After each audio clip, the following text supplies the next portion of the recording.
Hello friends, welcome to Vani's garden. இன்றைக்கி எங்கள் தோட்டத்தில் இருக்கிற செடியெல்லாம் காமிக்கிறேன். இந்த ரோவில் இருக்கிறது ஃபுல்லாக செம்பருத்தி செடி, ரெட்டும் ஒயிட்டும் 2 செடி இருந்தது. அதுலேருந்து பதியம் போட்டு 2 செடி வந்திருக்கு.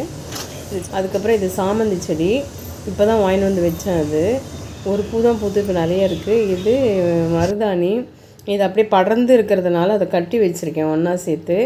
இது வந்து நித்திய கல்யாணி, அதுலேயே வந்து ஒரு மிளகாய் செடியும் ஒரு கற்பூரவள்ளி செடியும் வருது. குரோட்டன்ஸ் அது. இது வந்து மேஃப்ளாரு, இது வந்து மாதுளை மரம் விதை போட்டு வந்தது. இது வந்து ரோஸு, பன்னீர் ரோஸு.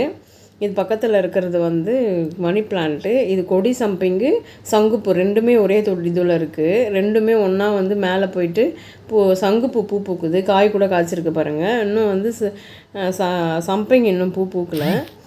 இது வந்து பிங்க்கு கலர் செம்பருத்தி, இது பதியம் போட்டேன், அது நல்லா வந்திருக்கு. இது பக்கத்தில் கருவேப்பிலை, இதில் தக்காளி இருக்குது. இதில் வந்து இது துளசி.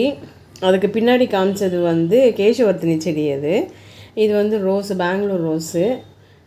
இப்போ நேற்றுக்கு தான் பூத்துது. இது வந்து செம்பருத்தி, பிங்க்கு கலரு, குட்டி குட்டியாக பூக்கும், ஆனால் நிறைய பூக்கும். இது கனகாம்பரம். அதுக்கு பின்னாடி இருக்கிறது வந்து ஆலோவேரா. இந்த ஆலோவேரா செடிக்கு பக்கத்தில் இது வந்து ஒரு கள்ளி செடி வெரைட்டி. இதுலேயும் பிங்க்கு கலரில் பூ பூக்கும். சின்னதாக வச்சேன், அதனால் பெருசாக வளர்ந்துருச்சு. அழகாக இருக்கும். ஆனால் பூ பார்க்குறதுக்கு நிறைய இருக்கும். செடி ஃபுல்லாக பூவாக இருக்கும். இது சீந்தில் கொடி, இது ஒரு மெடிசினல் பிளான்ட்டு. அதுக்கு அப்படியே பக்கத்தில் வந்தாக்கா அந்த மருதாணி செடி வந்து அந்த பெரிய செடியிலேருந்து கட் பண்ணிவிட்டு இதில் பதியம் வச்சேன், அது ரெண்டும் வந்துடுச்சு. இதுவும் ஒரு ரோஸ் செடி தான், இப்போ தான் துளுக்குது. இது வந்து பாரிஜாதம் மொட்டு வந்திருக்கு அதில். இது ஒரு புல் வெரைட்டி. இது வந்து நித்திய மல்லி செடி, பெருசாக இருந்தது, நான் கட் பண்ணி விட்டுட்டேன். இப்போ மறுபடியும் துளுத்து அது மொட்டு வச்சு பூ பூத்துட்ருக்கு.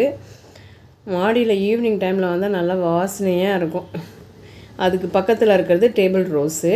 இதுக்கு பக்கத்தில் வந்து இந்த விக்ஸு செடி. இந்த செடி வந்து அந்த இலையை நம்ம கசக்கி ஸ்மெல் பண்ணோன்னா விக்ஸு வாசனை வரும். இது வந்து பொன்னாங்கண்ணி, சிகப்பு பொன்னாங்கண்ணி.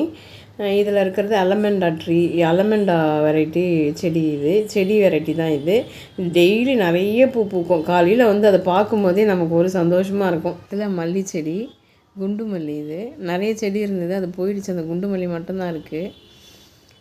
அதுக்கப்புறம் கற்பூரவள்ளி, அதுலேயே ஒரு சங்குப்பூ செடி இருக்குது. இதுலேயும் பூ பூக்குது. இப்போ பூ இல்லை, அதில் காய் இருக்குது பாருங்கள். இதுதான் என்னோடய டெரஸ் கார்டன். லைக் பண்ணுங்கள், சப்ஸ்கிரைப் பண்ணிவிட்டு பெல் ஐக்கானை கிளிக் பண்ணுங்கள்.